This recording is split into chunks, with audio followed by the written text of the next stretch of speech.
when will sink or when will float. We have already discussed about if any liquid have more density then object will emerge, डूब जाएगी उसमें।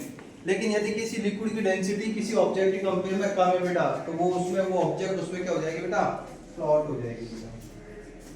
Okay, तो देखिए बेटा यहाँ हम दो एग्जांपल ले रहे हैं, तो सबमरीन का और एक शिप का।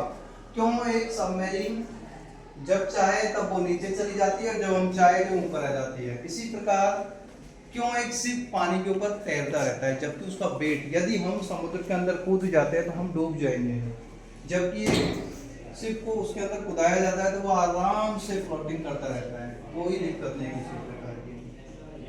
ओके, इसका रीजन क्या है, तो वो देखिए सबमरीन हैव टैंक कॉल्ड वाइंसी टैंक। सबमरीन के अंदर, पनडुब्बी के अंदर एक टैंक होता है जिसको वाइंसी टैंक बोलते हैं बेटा। Whenever the submarine needs to be taken inside water, the tank is filled, which thus increases the weight of the submarine.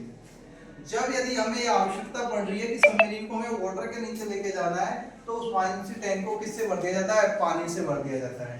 Okay, ताकि उसका जो वेट है वो बढ़ जाएगा। Similarly, when the submarine is to appear to above water, the tank is emptied and the weight of the submarine become lighter and it rises above the water. जब उसको बाहर निकालना है तो जो वाइंसी टैंक में भरा गया पानी है उसको बाहर निकाल दिया जाता है। ओके, तो वो इजीली ऊपर आ पाती है।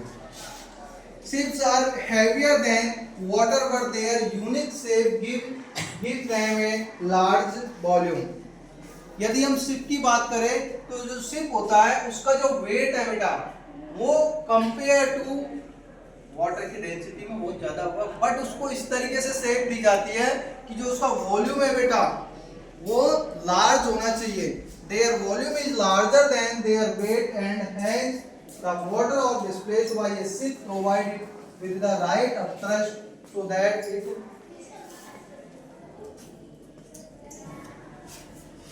सो that it can float on water. So ये इस पे वाटर का आराम से तैर पाता है। ओके, अब आप लोगों को समझ में आया कि एक शिप जो होता है वो वाटर के ऊपर क्यों तैर पाता है, क्योंकि उसका वॉल्यूम है वो लार्ज कर दिया जाता है, और जब हम वॉल्यूम बढ़ा देंगे उसकी बेटा तो डेंसिटी कम हो जाएगी, और डेंसिटी कम हो जाएगी तो किसी भी ऑब्जेक्ट की यदि डेंसिटी कम है लिक्विड के कंपेयर में तो वो इजीली उस लिक्विड पे तैर पाएगी बेटा। ओके, सभी स्टूडेंट को समझ में आया होगा, कोई दिक्कत हो तो मेरे से पूछ सकते हैं। Okay, thank you.